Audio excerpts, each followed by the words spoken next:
Hello viewers, I Dr. SBK Lal welcome you all in my YouTube channel. Today we will study about the force and laws of motion. तो आज हम लोग अध्ययन करेंगे बल तथा गति के नियम के बारे में। तो बल के बारे में हम क्या जानते हैं? कोई स्थिर वस्तु है और उस पर बल लगा देते हैं तो क्या होता है? उसके दिशा को परिवर्तित कर सकते हैं या फिर उसके गति में परिवर्तन कर सकते हैं, या विराम अवस्था से गति की अवस्था में ला सकते हैं, या गति से विराम में अवस्था में ला सकते हैं। उससे गति को बढ़ा सकते हैं या गति को घटा सकते हैं। तो उस हिसाब से हम बल को परिभाषित कर सकते हैं कि बल वह भौतिक कारण है जो किसी वस्तु पर लग करके उसके स्थिति या स्वरूप में परिवर्तन लाता है या लाने की चेष्टा करता है। अब देखिए,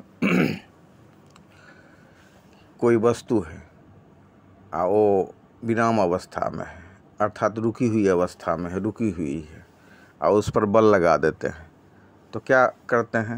बल लगाने के बाद क्या होता है? बल लगाने के बाद होता है कि उसे गति में परिवर्तन हो सकता है। विराम से उसको गति में ला सकते हैं, या फिर गति से गतिशील अवस्था में कोई वस्तु है और उस पर बल लगा दिए तो उसको हम रोक सकते हैं। गति से उसको विराम की अवस्था में ला सकते हैं या फिर उसके गति को बढ़ा सकते हैं।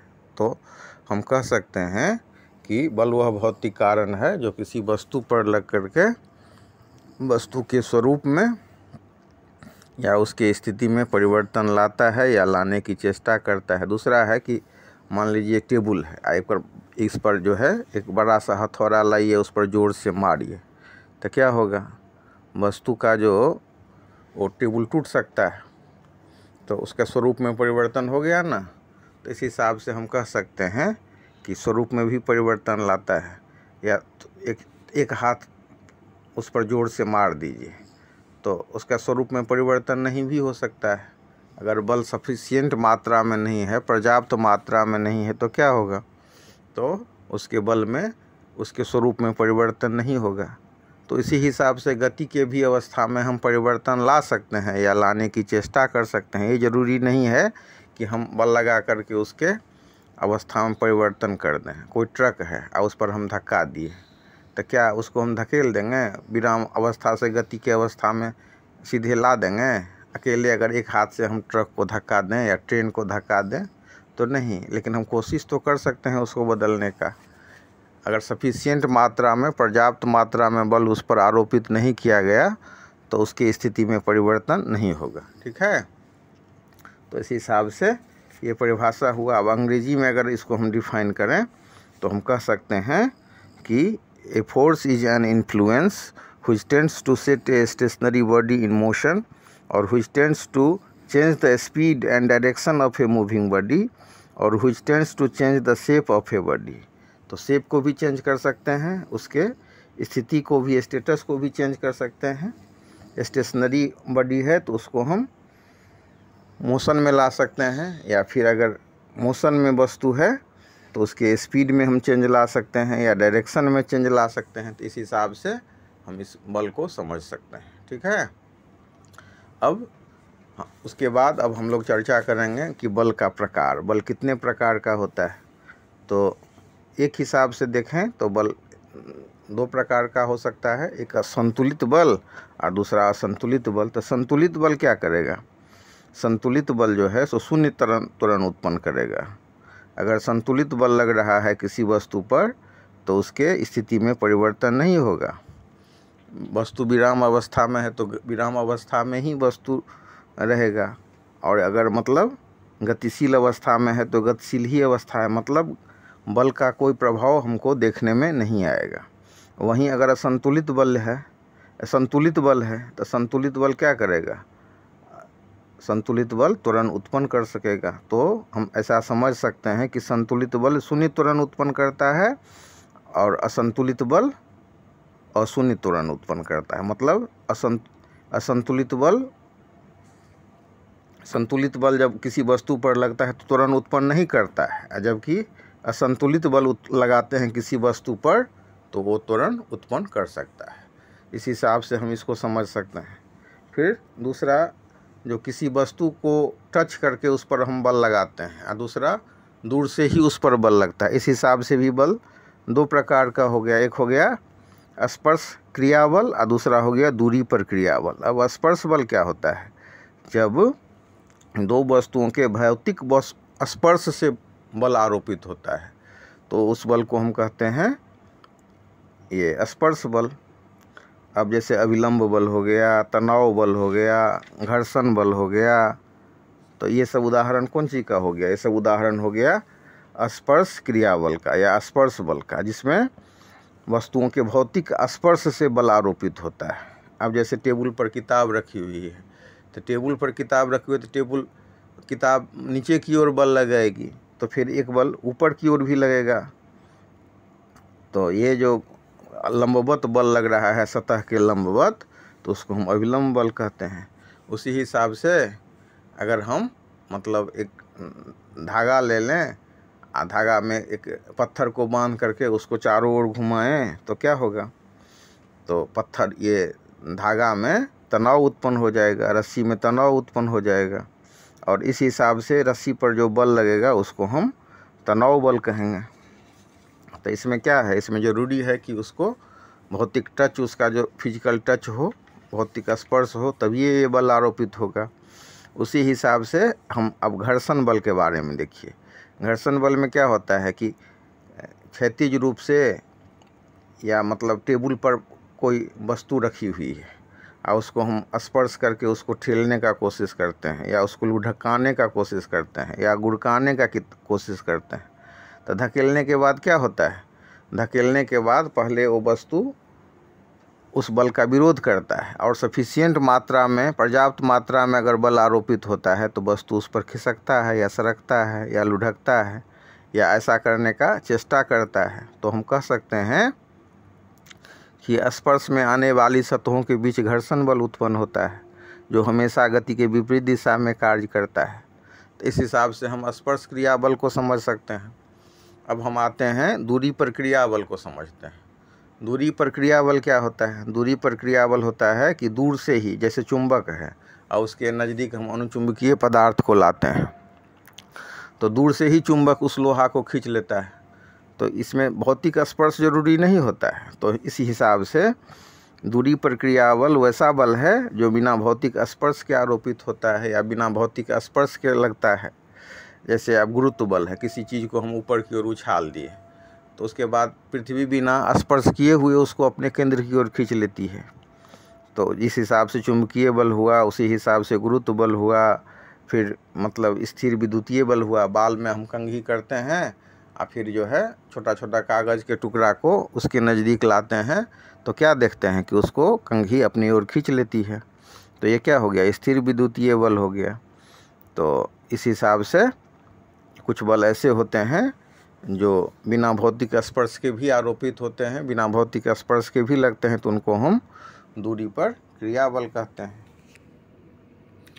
तो इस हिसाब से हम इसको समझ सकते हैं कि मतलब दूरी पर क्रिया बल क्या होता है और स्पर्श क्रिया बल क्या होता है। इसके बाद हम अब देखेंगे, इसको समझ लेने के बाद अब हम लोग समझेंगे गैलीलियो के प्रयोग को, गैलीलियो के नियम को, कि कैसे गैलीलियो ने प्रयोग करके हमको जड़त्व का नियम दिया था। और उसके बाद हम जड़त्व और द्रव्यमान के बारे में भी समझेंगे। तो पहले इसको हम लोग क्लियर कर लें कि बल जो एक हो गया संतुलित बल, दूसरा हो गया असंतुलित बल, तीसरा हो गया दूरी ये स्पर्श क्रिया बल, और चौथा हो गया दूरी पर क्रिया बल। तो स्पर्श क्रिया बल में वस्तु को स्पर्श करना जरूरी होता है, और दूरी पर क्रिया बल में क्या होता है कि दूर से ही बल लगती है। अगर तो स्पर्श बल के उदाहरण में हो गया अविलंब बल, घर्षण बल, दूरी पर क्रिया बल, ये सब को हम कह सकते हैं स्पर्श क्रिया बल। और दूरी पर क्रिया बल में हो गया चुंबकीय बल, स्थिर विद्युतीय बल, गुरुत्व बल, और भी तरह के बल हो सकते हैं जिसको हम इस बल के अंतर्गत रख सकते हैं, जिसमें कि भौतिक स्पर्श आरोपित नहीं होता है। जैसे अब किसी वस्तु को हम ऊपर की ओर उछालें तो फिर क्या होगा? ये नीचे की ओर गिर जाएगा, और पृथ्वी जरूरी नहीं है कि उसको स्पर्श करे, बिना स्पर्श किए हुए पृथ्वी बल लगाती है। अब इसके बाद हम लोग चर्चा करेंगे गैलीलियो के प्रयोग का, गैलीलियो एक महान वैज्ञानिक हुए। उससे पहले जो है अरस्तु थे, 384 से 322 ईस्वी पूर्व में। तो पहले ज़माने में क्या होता था कि एक ही आदमी कला, साहित्य, दर्शन, गणित, विज्ञान सबके जानकार होते थे। तो अरस्तु भी सामाजिक विज्ञान से संबंधित बहुत सारा जो नियम है उसको आप अरस्तु को पढ़ने के क्रम में पढ़ सकते हैं। जैसे अरस्तु ने कहा था ना कि मनुष्य एक सामाजिक प्राणी है, तो सामाजिक विज्ञान में दिए थे। उसी हिसाब से भौतिकी में भी उनका कुछ नियम दिया हुआ है। तो उनका मानना था कि कोई वस्तु, किसी भी वस्तु में विराम में रहने ही की प्रवृत्ति होती है, अर्थात वो स्थिर अवस्था में ही रहना चाहता है, लेकिन जब उस पर बल आरोपित होता है तो वो गति में आता है। या किसी वस्तु को एक समान गति की अवस्था में लाने के लिए एक अचर बल की आवश्यकता होती है, लेकिन उसके मान्यता को गैलीलियो ने तोड़ा। गैलीलियो भी बहुत महान वैज्ञानिक हुए। इनका पूरा नाम है गैलीलियो गैलीली। 1564 से 1642 तक इनकी अवधि रही और इन्होंने एक दूरबीन का आविष्कार किया। पृथ्वी जो सूर्य के चारों ओर परिक्रमा करती है उसके सिद्धांत को प्रतिपादित किया, और इस सत्य को बतलाने के कारण उनको बहुत सारी यातना देनी पड़ी, यातना सहनी पड़ी, और उसके बाद उनका देहांत हुआ। तो ये जड़त्व के नियम मूल रूप से गैलीलियो का ही दिया हुआ है। तो उन्होंने प्रयोग करके अनंत तल पर जो प्रयोग किया और बताया कि प्रारंभिक एक ऐसा ढुलकाव वाला है स्थिति। तो ढुलकाव वाले स्थिति से हम गेंद को गिराते हैं, और जितना ढुलकाव है उतना ही उठाव भी है। तो ये ढुलकाव वाली स्थिति में जब हम गेंद को गिराते हैं तो प्रारंभिक स्थिति है, और उसके बाद जहाँ उठता है गेंद वो अंतिम स्थिति है। तो जितना ढुलकाव है उतना ही उठाव भी है। तो गेंद को अंतिम स्थिति, गेंद की जो अंतिम स्थिति है वो कहाँ तक जाएगी? प्रारंभिक स्थिति और अंतिम स्थिति बराबर होना चाहिए, लेकिन ऐसा नहीं होता है। ऐसा इसलिए नहीं होता है कि घर्षण बल के प्रभाव के कारण गेंद अंतिम स्थिति को प्राप्त पूरा नहीं कर पाती है। तो इस सब के आधार पर भी गैलीलियो ने नियम दिया, और ये नियम कहलाया जड़त्व का नियम, जड़त्व का गुण कहलाया, और इस खोज को जड़त्व का नियम कहते हैं। गैलीलियो का जो यह खोज हुआ इसको हम जड़त्व का नियम कहते हैं। इसको अगर हम वाक्य में बताएं तो कह सकते हैं कि बल की अनुपस्थिति में वस्तु का अपने विराम की अवस्था में अथवा एक समान गति की अवस्था में चलने की प्रवृत्ति होती है या रहने की प्रवृत्ति होती है।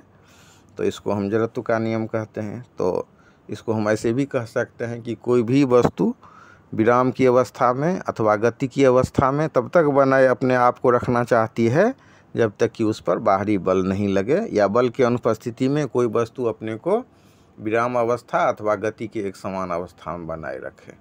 तो यहाँ इस चित्र के माध्यम से इसको आप समझ सकते हैं कि ये प्रारंभिक स्थिति है जब बॉल को यहाँ से हम गिराते हैं, और उसके बाद ये ढुलकाव वाली स्थिति है। तो ढुलकाव के बाद फिर उठाव वाली स्थिति है, मतलब चढ़ाई है, बॉल को चढ़ाई करना पड़ता है तो बॉल कहाँ तक पहुँच पाता है। इस हिसाब से इस नियम का हम व्याख्या कर सकते हैं, और फिर हम इसको हम समझ सकते हैं।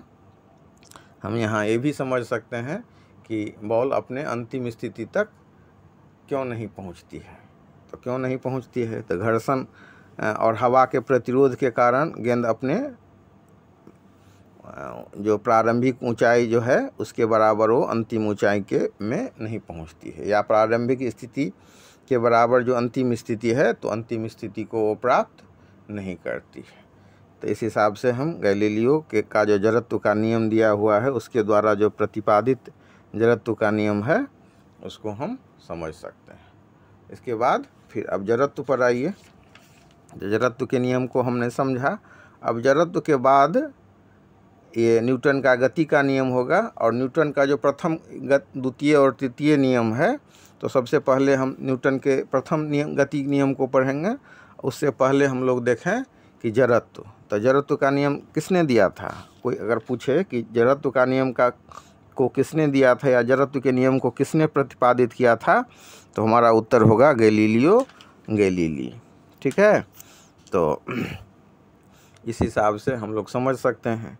अब जड़त्व का भी जो ये गुण है उसके बारे में जानिए कि जड़त्व किसी वस्तु का वह गुण है जिसके कारण वस्तु अपने को विरामावस्था अथवा गति के एक समान अवस्था में रहना चाहती है। अर्थात विरामावस्था अथवा गति के एक समान अवस्था में अगर हम परिवर्तन करने की कोशिश करते हैं तो वस्तु उस परिवर्तन का विरोध करती है। यही नियम हो गया जड़त्व का नियम है। और ये जो गुण है वो हो गया जड़त्व का गुण। तो जड़त्व का जो है एक गुण है पदार्थ का जिसके कारण कोई वस्तु अपने को विरामावस्था अथवा एक समान अवस्था में बनाए रखना चाहती है, या इस अवस्था में अगर हम बल लगा करके बाहरी असंतुलित बल लगा करके उसकी अवस्था में परिवर्तन करना चाहते हैं तो परिवर्तन का विरोध करती है। अब जड़त्व कितने प्रकार के होते हैं? तो जड़त्व दो प्रकार के होते हैं। एक होता है विराम का जड़त्व और दूसरा होता है गति का जड़त्व। तो विराम का जड़त्व क्या होता है? विराम का जड़त्व वह गुण है किसी वस्तु का जिसके कारण वो विराम अवस्था में ही रहना चाहता है। और गति का जड़त्व क्या है? तो गति का जड़त्व किसी वस्तु का वह गुण है जिसके कारण वस्तु एक समान गति की अवस्था में अपने आप को बनाए रखना चाहती है। अर्थात गति का जड़त्व किसी वस्तु का वह गुण है जिसके कारण वस्तु अपने आप को गति के एक समान अवस्था में अपने आप को बनाए रखना चाहती है। इस हिसाब से हम इसको समझ सकते हैं। अब विराम का जो जड़त्व है उसका कुछ उदाहरण सब है। जैसे अब बस या रेलगाड़ी में हम चढ़े हुए होते हैं तो पहले तो बस रुकी हुई होती है, फिर अगर एकाएक बस चल पड़े तो बस में क्या होता है कि बस में जो सवार आदमी हैं, व्यक्ति हैं, तो वो विपरीत दिशा में पीछे की ओर झुक जाते हैं। और पीछे की ओर क्यों झुक जाते हैं? क्योंकि जब बस खड़ी हुई है उसमें जो यात्री हैं तो उनका पाँव क्या होता है? विराम अवस्था में। एकाएक चल करने के कारण क्या होता है? एकाएक पाँव तो गति की अवस्था में आ जाता है, लेकिन माथा जो है वो विराम ही अवस्था में रहना चाहता है, तो इसीलिए यात्री पीछे की ओर झुक जाता है। दूसरा उदाहरण है कि कंबल को हम तेज़ी से झटकते हैं तो उसमें से धूल झड़ जाता है। धूल क्यों झड़ता है? कंबल को धूल को अपने ही जगह पर रहने की प्रवृत्ति होती है, जबकि कंबल को हम विस्थापित कर देते हैं तो कंबल को विस्थापित होने के कारण, गुरुत्व बल के कारण, ये जो है विराम के जड़त्व के कारण धूल वहीं स्थिर रहते हैं और फिर वो गिर जाते हैं, जबकि कंबल विस्थापित होता है। उसी हिसाब से छड़ी से हम प्रहार करते हैं जब दरी पर, तो दरी को विस्थापित कर देते हैं और धूल का वहीं रहने की प्रवृत्ति होती है, तो छड़ी के द्वारा प्रहार करने पर धूल झड़ जाता है। इसी हिसाब से पेड़ के शाखा को अगर हम ज़ोर ज़ोर से हिलाएं तो पत्ती, फल ये सब झड़ जाता है, क्योंकि पत्ती और फल को वहीं रहने की प्रवृत्ति होती है, जबकि शाखा उसका विस्थापित हो जाता है। फिर एक अन्य उदाहरण देखिए, कांच की खिड़की है और उस पर हम बंदूक का गोली चलाते हैं तो क्या होता है? उसमें एक छेद हो जाता है, लेकिन कांच चकनाचूर नहीं होता है। लेकिन अगर हम एक पत्थर फेंकें उस पर तो कांच पूरा चकनाचूर हो जाता है। अब इसका कारण है कि गोली का तो वेग बहुत ज़्यादा होता है, तो बहुत उच्च वेग से वो आघात करेगी, तो जितना ही दूर कांच के संपर्क में वो आएगी उतना ही दूर जो है वो प्रभावित होगा, उतना ही दूर उसमें छेद होगा, जबकि अन्य भाग जो है सो चकनाचूर नहीं होगा। ये भी होगा तो विराम के जड़त्व के कारण होगा। तो हमने देखा कि अगर हम उस पर गोली दागते हैं तो उसका उतना ही भाग प्रभावित होता है और पूरा कांच चकनाचूर होने से बच जाता है, जबकि हम अगर पत्थर से आघात करें तो पूरा कांच चकनाचूर हो जाता है। तो विराम के जड़त्व के कारण ही ऐसा होता है। उसके बाद अब हम गति के जड़त्व के बारे में देखें तो विराम के जड़त्व में क्या होता है कि विराम अवस्था में, रुकी हुई अवस्था में अगर बस है एकाएक चल पड़ती है तो पीछे की ओर लोग झुक जाते हैं, जबकि गति के जड़त्व में चलती हुई गाड़ी के अचानक रुक जाने पर यात्री पीछे की ओर झुक जाते हैं। वैसे ही कोई अगर दौड़ता हुआ आदमी है तो एकाएक नहीं रुक सकता है। क्यों नहीं रुक सकता है? क्योंकि उसका पाँव जो है सो ये माथा तो उसका गति के अवस्था में रहेगा, लेकिन पाँव एकाएक अगर विराम अवस्था में आए तो गिर जाएगा। तो यही कारण है कि दौड़ता हुआ व्यक्ति एकाएक नहीं रुक सकता है। उसके बाद चलते हुए बस से अगर हम उतरें तो उसी दिशा में हमको चलना पड़ेगा कुछ दूर, अगर हम नहीं उस दिशा में चलें तो गिर सकते हैं। तो यही कारण है कि चलते हुए बस या ट्रेन से उतरते समय हमको थोड़ी सावधानी बरतनी होती है। पहले हमको उसी दिशा में चलना होता है, फिर रुकना होता है। एकाएक अगर हम रुक जाएं तो हम गिर सकते हैं। फिर देखिए लंबी कूद का खिलाड़ी, कूद का खिलाड़ी क्या होता है, कूदने से पहले तेज दौड़ता है। ऐसा करके जड़त्व के कारण वो गतिशील अवस्था में अपने शरीर को बनाए रखने का कोशिश करता है, ताकि कूदते समय उसकी गति अधिक रहती है और अधिक दूरी तक कूद कर सकता है। तो अपने आप को गति के जड़त्व में लाता है ताकि कूदते समय उसकी गति अधिक रहे। उसके बाद इसी हिसाब से अगर बस है, अचानक उसका दिशा परिवर्तन कर दिया ड्राइवर, तो क्या होगा, फिर यात्री का एक झुक जाएगा एक साइड में। तो इसीलिए जो है मोड़ते समय देखते हैं ना, लोग थोड़ा सावधान हो जाते हैं ताकि गिर नहीं पड़े सीट पर जो साइड में बैठे हुए होते हैं, या फिर उनको चोट लग सकती है। तो एकाएक दिशा परिवर्तन के साथ साथ क्या होता है कि आदमी एक दिशा में गिर सकता है या झुक सकता है। तो इस हिसाब से हम जड़त्व को देखें। और जड़त्व के दो प्रकार हैं, विराम का जड़त्व और गति का जड़त्व, उसके भी बारे में जानें। अब देखिए जड़त्व और द्रव्यमान। तो उसके बाद अब ये टॉपिक होगा जड़त्व और द्रव्यमान। उसमें हम क्या देखेंगे, इसमें हम देखेंगे कि जिस वस्तु का द्रव्यमान जितना अधिक होता है उसका जड़त्व भी अधिक होता है। अब टेनिस के गेंद को आप कैच लीजिए या उसको पकड़िए, क्रिकेट के गेंद को रोकिए, तो क्रिकेट का गेंद को रोकना ज़्यादा कठिन होता है। क्यों कठिन होता है? क्योंकि उसका मास ज़्यादा होता है, द्रव्यमान उसका ज़्यादा होता है। इस कारण से जो क्रिकेट का गेंद है उसको रोकना कठिन होता है।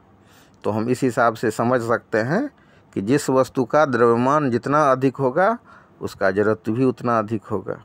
यही कारण है कि मतलब ठेला गाड़ी को ठेलना ज़्यादा आसान है बनिस्पत ट्रक के। ट्रक को आप ठेल करके देखिए कितना कठिनाई होगा उसको ठेलने में, क्योंकि उसका जड़त्व अधिक है। उसी हिसाब से ट्रेन के बोगी को आप ठेल सकते हैं हाथ से? नहीं ठेल सकते हैं। अकेले 10, 20, 50, 100 आदमी हो तब उसको ठेल सकता है, क्योंकि उसका जड़त्व अधिक होगा। जड़त्व गुण के कारण वो जिस अवस्था में है उसी अवस्था में अपने आप को रखना चाहेगा। तो इस हिसाब से हम इसको समझ सकते हैं। तो जड़त्व और द्रव्यमान को समझने के लिए यह समझना जरूरी है कि अगर किसी वस्तु का द्रव्यमान ज़्यादा है तो उसका जड़त्व भी अधिक होगा। और यही कारण है कि क्रिकेट के गेंद की तुलना में टेनिस गेंद को रोकना ज़्यादा आसान है। उसको रोकने के लिए कम बल की, टेनिस के गेंद को रोकने के लिए कम बल की आवश्यकता होगी, जबकि क्रिकेट के गेंद को रोकने में ज़्यादा बल की आवश्यकता होगी। उसके बाद अब हम लोग चर्चा करेंगे जड़त्व और द्रव्यमान को समझने के बाद अब हम लोग समझेंगे संवेग को। संवेग क्या होता है? तो संवेग होता है किसी वस्तु के द्रव्यमान में जब हम उसके वेग को गुना कर देते हैं तो हमको संवेग मिलता है। संवेग को हम P से डिनोट करते हैं। अंग्रेजी में उसके लिए शब्द है मोमेंटम। तो अगर परिभाषा देने की बात हो तो हम कह सकते हैं किसी वस्तु का संवेग उसके द्रव्यमान और उसके वेग के गुणनफल को कहते हैं। तो इस हिसाब से हम संवेग को समझ सकते हैं। तो अब ये इसका जो फॉर्मूला होगा ये होगा P बराबर mv। अब P बराबर जो mv हो गया तो P क्या हो गया? तो P वस्तु का संवेग हो गया, m फॉर मास हो गया, v फॉर वेलोसिटी हो गया। तो याद रखना है ये हो गया इक्वेशन हमारा फर्स्ट। तो P बराबर mv, जहाँ P बराबर वस्तु का द्रव्यमान, P बराबर वस्तु का संवेग, m वस्तु का द्रव्यमान और v वस्तु का वेग। अब संवेग क्या है? तो एक सदिश राशि है। इसका मात्रक क्या होगा? तो देख रहे हैं ना फॉर्मूला P बराबर mv। तो m हो गया, m का मात्रक हो गया किलोग्राम, v का मात्रक हो गया मीटर प्रति सेकंड। तो ये संवेग का जो मात्रक हो गया वो हो गया किलोग्राम मीटर प्रति सेकंड, और फॉर्मूला इसका हो गया P बराबर mv। और संवेग को अगर परिभाषित करने की बात हो गई तो किसी वस्तु के का संवेग उसके द्रव्यमान और उसके वेग के गुणनफल को कहते हैं, या किसी वस्तु का संवेग उसके द्रव्यमान और संवेग के गुणनफल के बराबर होता है। तो इस हिसाब से इसको हम समझ सकते हैं। ठीक है। तो उसके बाद अब इसका अध्ययन करने के बाद हम न्यूटन का प्रथम गति नियम के बारे में जानेंगे कि न्यूटन का प्रथम गति नियम क्या है। इसको बढ़िया से कर लीजिए। इसका काम जो है ये संवेग, इसके संवेग को अगर हम बढ़िया से नहीं समझेंगे तो संवेग के परिवर्तन को भी नहीं समझेंगे, और संवेग में परिवर्तन को नहीं समझेंगे, संवेग में परिवर्तन के दर को भी नहीं समझेंगे, तो फिर हम न्यूटन के द्वितीय नियम को ठीक से नहीं समझ पाएंगे। तो न्यूटन के प्रथम गति नियम से पहले ये ज़रूरी है कि हम मोमेंटम को, संवेग को बढ़िया से समझ लें। तो ये अगर अंग्रेजी में कहें, डिफाइन करें, तो हम कह सकते हैं the momentum of body is defined as the product of the mass and velocity. Momentum बराबर हो गया मास इंटू वेलोसिटी। और अगर इसको अगर हम हिंदी में समझें तो भी मैथमेटिकल तो एक्सप्रेशन इसका होगा ही ना, तो P बराबर mv, P4 हो गया मोमेंटम, M4 मास, V4 वेलोसिटी, SI यूनिट हो गया किलोग्राम मीटर पर सेकेंड। इस हिसाब से इसको हम समझ सकते हैं। और यह एक कोई भी जो भौतिक राशि है तो उसके बारे में हम कहते हैं ना कि सदिश है कि अदिश है, तो संवेग एक सदिश राशि है। तो इस हिसाब से ये हो गया। अब हम चर्चा करेंगे न्यूटन का प्रथम गति नियम। तो न्यूटन का प्रथम गति नियम क्या है? तो न्यूटन का प्रथम गति नियम जो है सो जड़त्व के गुण से ही निकला है। तो ये बहुत महान वैज्ञानिक हुए सर आइजैक न्यूटन। उनका कार्य, वो उनका जो जीवन काल है वो 1642 से 1727, 1642 टू 1727। पूरा नाम इनका हो गया सर आइजैक न्यूटन। और न्यूटन के तीनों गति को प्रतिपादित इन्होंने किया था 1679 ईस्वी में, 1679 में। तो अब देखिए न्यूटन का प्रथम गति नियम। तो प्रथम गति नियम है कि प्रत्येक वस्तु अपने को विराम की अवस्था अथवा सरल रेखा में एक समान गति की अवस्था में अपने आप को तब तक बनाए रखना चाहती है जब तक कि कोई बाहरी असंतुलित बल कार्य करके उसको अवस्था में परिवर्तन के लिए बाध्य नहीं कर दे। मतलब कोई भी वस्तु अपने को विराम अवस्था अथवा गति की एक समान अवस्था में अपने आप को तब तक बनाए रखना चाहती है जब तक कि बाहरी असंतुलित बल उसको अवस्था परिवर्तन के लिए बाध्य नहीं कर दे। तो यही हो गया न्यूटन का प्रथम नियम। और इसको जो है तो हम इस हिसाब से समझ सकते हैं कि a body at rest will remain at rest and a body in motion will continue in motion in a straight line with a uniform speed unless it is compelled by an external force to change its state of rest or of uniform motion। तो इस हिसाब से हम इसको समझ सकते हैं। उसके बाद आइए न्यूटन का द्वितीय गति नियम। न्यूटन का द्वितीय गति नियम क्या है? तो न्यूटन का द्वितीय नियम है कि किसी वस्तु के संवेग परिवर्तन की दर उस वस्तु पर लगे बल के समानुपाती होता है और यह परिवर्तन उस बल की दिशा में ही होती है। इसको हम दूसरे ढंग से भी परिभाषित कर सकते हैं। किसी असंतुलित बल के द्वारा उत्पन्न किया गया त्वरण बल के समानुपाती तथा वस्तु के द्रव्यमान के व्युत्क्रमानुपाती होता है तथा ये त्वरण बल के दिशा में होती है। तो यहाँ पर हम इसको बढ़िया से समझें तो संवेग परिवर्तन के रूप में इसको हम परिभाषित कर सकते हैं। तो संवेग परिवर्तन में जिसको हम परिभाषित करेंगे तो क्या करेंगे? किसी वस्तु के संवेग में परिवर्तन की दर उस वस्तु पर लगे बल के समानुपाती होता है। मतलब संवेग में जो पहले किसी वस्तु का संवेग P1 है, बाद में P2 हो गया, तो संवेग परिवर्तन का दर हो जाएगा P1 माइनस P2 बटे T। तो ये प्रोपोर्शनल टू F हो जाएगा। इसको अगर अंग्रेजी में हम समझाएं तो हम ऐसे भी समझा सकते हैं इसको कि मतलब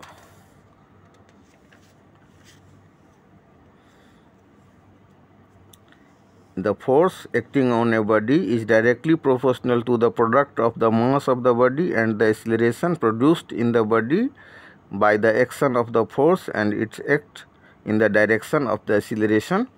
अब इसको हम इस हिसाब से समझा सकते हैं कि कोई वस्तु है जिसका द्रव्यमान m है और वह u वेग से चल रही है और t समय तक उस पर कोई फोर्स लगता है जिसके कारण उसका वेग u से v हो जाता है। तो यहाँ m हो गया वस्तु का द्रव्यमान, u हो गया प्रारंभिक वेग, v हो गया अंतिम वेग और t हो गया वो समय जिस समय तक उस पर एक बल F कार्य कर रही है। तो वस्तु का संवेग इस यहाँ पर दो तरह का संवेग हो गया। एक हो गया प्रारंभिक संवेग। तो प्रारंभिक संवेग को हम P1 से डिनोट करते हैं। तो P1 से डिनोट कर रहे हैं तो प्रारंभिक संवेग बराबर हो जाएगा mu, अर्थात द्रव्यमान में हम प्रारंभिक वेग से गुना कर देंगे।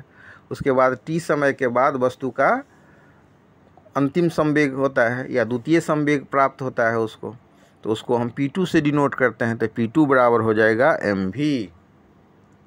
अब P2 बराबर हो गया mv, तो संवेग में परिवर्तन क्या हो गया। मान लीजिए कि आपके पास 5 रुपया है, 5 रुपया हम दे दिए, धन में कितना अंतर हो गया। तो अंतिम धन में से प्रारंभिक धन को घटाते हैं, 10 - 5, तो धन में अंतर हो गया 5 रुपया।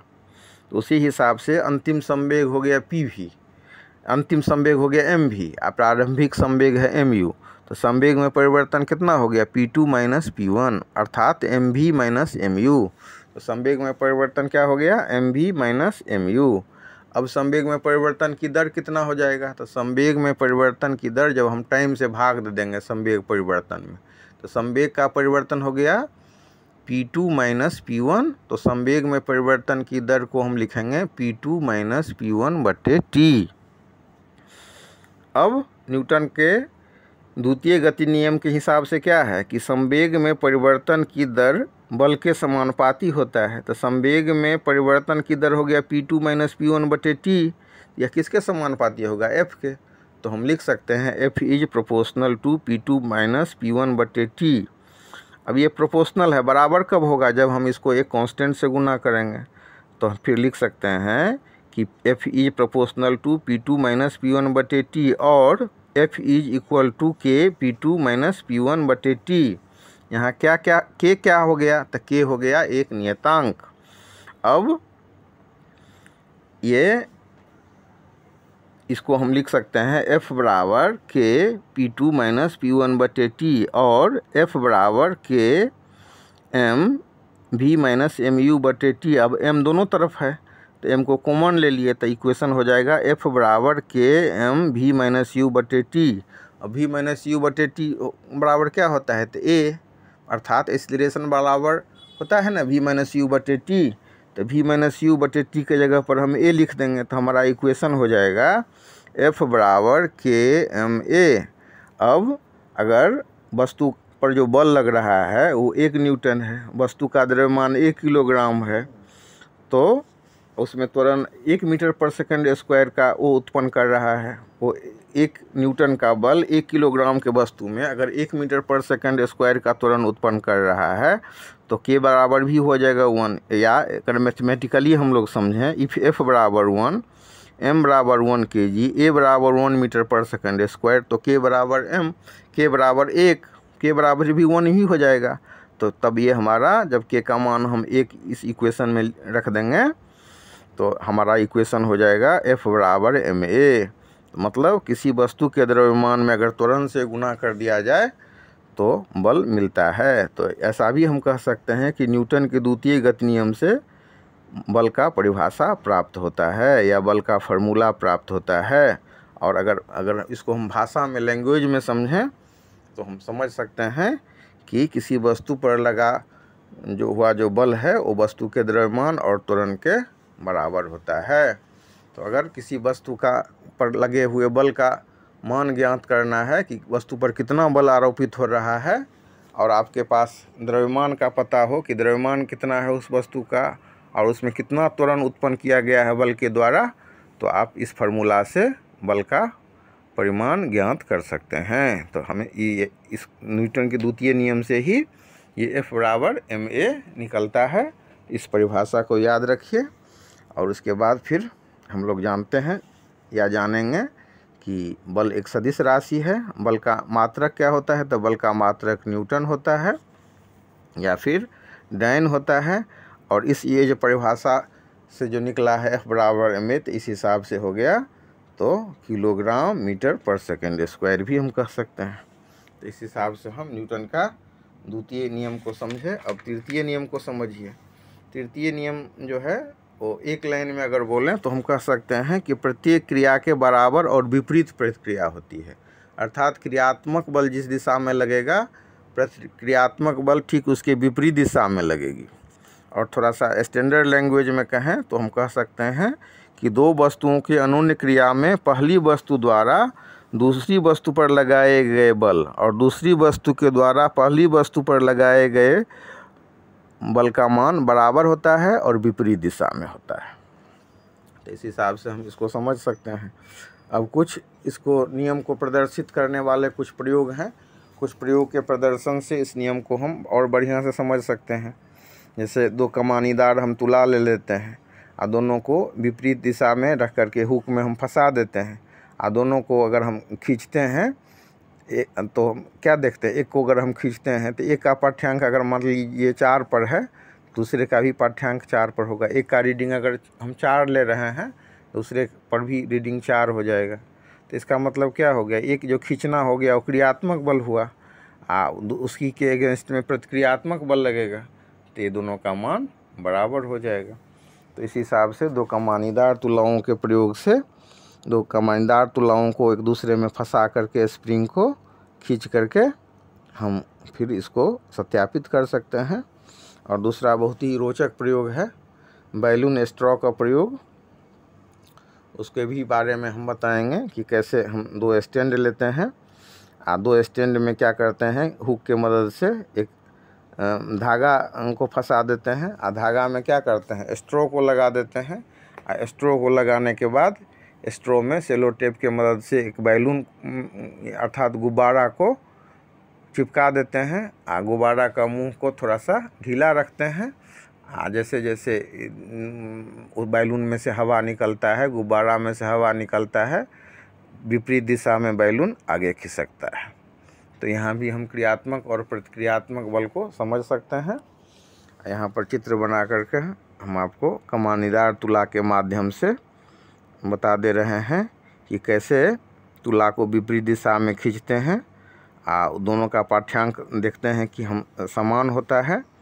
एक तुला को दूसरे तुला पर क्रिया बल और दूसरी तुला को पहली तुला पर प्रतिक्रिया बल के रूप में हम देखते हैं। और फिर देखते हैं कि बल का परिमाण भी क्या होता है, तो बराबर होता है। तो इस हिसाब से हम इसको दैनिक जीवन में जो न्यूटन का तृतीय नियम है उसको कई बार अनुभव कर सकते हैं। जब हम चलते हैं, इमेज पर किताब रखते हैं, तो क्या देखते हैं कि ये किताब नीचे की ओर बल लगा रहा है, तो ये टेबल भी ऊपर की ओर बल लगाएगा। अभिलंब बल ऊपर की ओर लगता है तो इसको हम अभिलंब बल कहते हैं। तो किताब पर जो ये किताब मेज पर नीचे की ओर बल लगाएगा तो फिर मेज भी ऊपर की ओर बल लगाएगा। अब किताब पर पृथ्वी का गुरुत्व बल W है, तो प्रतिक्रियात्मक बल जो है पृथ्वी पर किताब का ये प्रतिक्रियात्मक बल है वो WL हो जाएगा। किताब पर मेज सीधे ऊपर की ओर बल लगाती है। जैसे किताब अगर नीचे की ओर बल लगा रही है, किताब पर जो नीचे की ओर बल कौन सा लग रहा है, गुरुत्व बल लग रहा है, तो ये मेज भी ऊपर की ओर एक बल लगाएगी, तो उसको हम प्रतिक्रियात्मक बल कहेंगे। तो इस हिसाब से हम इसको समझ सकते हैं। यहाँ हम चित्र बना करके पहले ये तुला के पाठ्यांक के माध्यम से दो कमानीदार तुलाओं के द्वारा जो तृतीय गति का नियम है इसके बारे में आपको बता रहे हैं। उसके अलावा भी प्रयोग सब है, जैसे परख नली कौर का प्रयोग है। तो उसमें क्या करते हैं, उसमें करते हैं कि उसमें कांच के परख नली में थोड़ा पानी डाल करके कार के मुंह को बंद कर देते हैं। फिर उसको स्टैंड पर हॉरिजॉन्टल डायरेक्शन में उसको हम लटकाते हैं और बर्नर से उसके परख नली को टेस्ट ट्यूब को गर्म करते हैं। और फिर जो वो भाप होकर के जब बाहर निकलता है तो देखते हैं कि परख नली कौर की गति विपरीत दिशा में होती है। विपरीत दिशा में क्यों होती है, क्योंकि ये प्रतिक्रियात्मक बल के कारण। तो उसी हिसाब से हम बैलून स्ट्रॉ के प्रयोग को भी देख सकते हैं। उसके बाद बैलून स्ट्रॉ के प्रयोग में हम अभी आपको बताए हैं कि दो स्टैंड लेते हैं और हुक के मदद से एक धागा को दो हुक दोनों छोर में बांध देते हैं और दोनों छोर पर हुक बांध देने के बाद हुक से धागा को फंसाते हैं और धागा में वो जो स्ट्रॉ होता है, स्ट्रॉ क्या होता है, स्ट्रॉ होता है कि कोई हम ठंडा उंडा पीते हैं ना, तो ठंडा में जो पीने वाला जो नली होता है उसको स्ट्रॉ बोलते हैं। तो धागा के बीच में हम स्ट्रॉ को फंसा देते हैं और फिर स्ट्रॉ में सेलोटेप की मदद से बैलून को लगा देते हैं, बैलून को भर देते हैं हवा से, और उसका मुंह थोड़ा सा ढीला रखते हैं, और जैसे जैसे उसमें से हवा निकलती है जिस दिशा में, उसके ठीक विपरीत दिशा में बैलून आगे बढ़ता है। तो इस हिसाब से हम बैलून स्ट्रो के प्रयोग से क्रियात्मक और प्रतिक्रियात्मक बल को समझ सकते हैं, और यह भी समझ सकते हैं और यह भी देख सकते हैं कि प्रत्येक क्रिया के बराबर और विपरीत प्रतिक्रिया होती है। एक दिशा में ये अगर हम बैलून में से हवा निकलने को क्रियात्मक बल लगाना कहें तो प्रतिक्रियात्मक बल विपरीत दिशा में होगा, और हम देखेंगे कि बैलून का हवा जिस दिशा में निकल रहा है बैलून ठीक उसके विपरीत दिशा में विस्थापित होता है या फिर आगे बढ़ता है। तो इस हिसाब से भी हम समझ सकते हैं कि प्रत्येक क्रिया के बराबर और विपरीत प्रतिक्रिया होती है। अगर हम इसको अंग्रेजी में समझाएं तो अंग्रेजी में भी इसको हम समझ सकते हैं कि हर एक एक्शन के अगेंस्ट में एक रिएक्शन होता है। तो इसको हम कह सकते हैं कि whenever one body exerts a force on another body, the second body exerts an equal and opposite force on the first body। और अगर संक्षेप में बात करें तो हम कह सकते हैं to every action there is an equal and opposite reaction. मतलब जिस दिशा में क्रियात्मक बल लगेगा ठीक उसके विपरीत प्रतिक्रियात्मक बल लगेगा। तो इसको हम समझ सकते हैं। और उसके बाद समझना क्या है कि इसका जो कुछ उदाहरण सब है, जैसे मेज पर पड़ी किताब है तो नीचे की ओर वो उस पर गुरुत्व बल लग रहा है, तो मेज भी उस पर ऊपर की ओर बल लगाएगी। अब उसका नीचे की ओर अगर मतलब W बल लग रहा है तो प्रतिक्रियात्मक बल जो पृथ्वी पर किताब का जो बल है वो W डैश होगा, और W बराबर W डैश हो जाएगा। मतलब क्रियात्मक बल प्रतिक्रियात्मक बल के बराबर होगी। अब आदमी ज़मीन पर टहलता है तो क्या करता है, अपने पाँव से धरती को दबाता है तो क्रियात्मक बल हुआ, तो पृथ्वी भी उस पर बल लगाएगी तो प्रतिक्रियात्मक बल हो गया। उसी हिसाब से जब हम तैरते हैं तो तैरने के लिए क्या करते हैं, तैरने के लिए हम पानी में आगे बढ़ने के लिए पानी को हाथ और पैर से आगे की ओर धकेलते हैं। ये हाथ को पानी को हाथ या पैर से हम पीछे की ओर धकेलते हैं तो आगे बढ़ते हैं। जो हम पानी को पीछे की ओर धकेलते हैं तो हमारा शरीर आगे की ओर बढ़ने लगता है।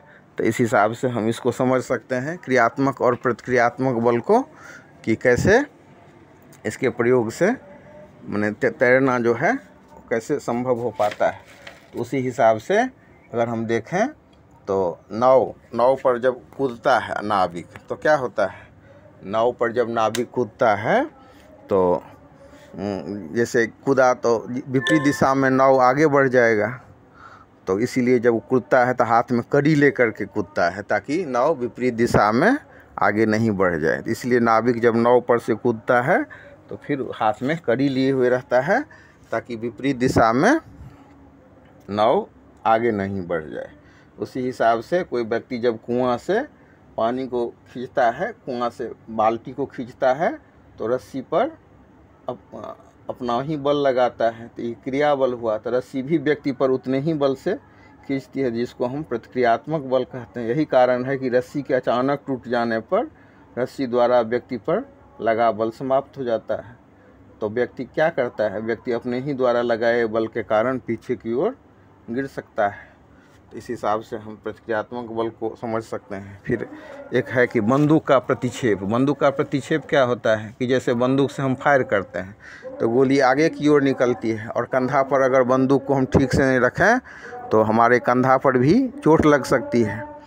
तो इस हिसाब से जैसे गोली आगे की ओर निकलती है तो बंदूक भी पीछे की ओर हटता है और हमारे कंधे में चोट लग सकती है। तो इस बल को हम बंदूक का प्रतिक्षेप कहते हैं। तो उसी हिसाब से फिर रॉकेट की गति, रॉकेट का जो ईंधन होता है वो नीचे की ओर जब दहन कक्ष में उसको जलाया जाता है तो उसके नीचे एक छिद्र होता है जिससे वो तेज़ी से जल करके वो छिद्र की ओर पीछे की ओर निकलती है। जैसे जैसे वो पीछे की ओर निकलती है वैसे वैसे रॉकेट आगे की ओर बढ़ता है। तो ये प्रतिक्रियात्मक बल हो गया। अब इसके बाद हम संवेग संरक्षण के सिद्धांत को पढ़ेंगे और जानेंगे इसमें क्या है। तो इसमें आपको समझना होगा कि संवेग संरक्षण के सिद्धांत को लिखें तो हम ऐसे लिख सकते हैं कि वस्तुओं के निकाय पर यदि बाह्य बल आरोपित न हो तो संयुक्त निकाय का कुल संवेग संरक्षित होता है। और अगर हम इसको दूसरे भाषा में ऐसे भी समझ सकते हैं, आसानी से समझने में आपको बहुत आसानी होगी कि ये अगर दो वस्तुओं का निकाय है तो टकराने के पहले उसका जितना संवेग होगा टकराने के बाद भी उसका संवेग उतना ही रहेगा। यहाँ पर हम दो वस्तु लेते हैं, एक वस्तु का नाम है ए और दूसरे वस्तु का नाम है बी। तो ए वस्तु जिसका द्रव्यमान m1 है वो u1 वेग से चल रही है, और एक वस्तु है बी जिसका मास m2 है, द्रव्यमान m2 है, u2 वेग से चल रही है। अब u1 से ज़्यादा, अगर un का मान ज़्यादा है u2 से, अर्थात u1 ज़्यादा है u2 से, तो वस्तु टकरा जाएगी। और टकराने के बाद क्या होगा? टकराने के बाद उसके वेग में परिवर्तन हो जाएगा।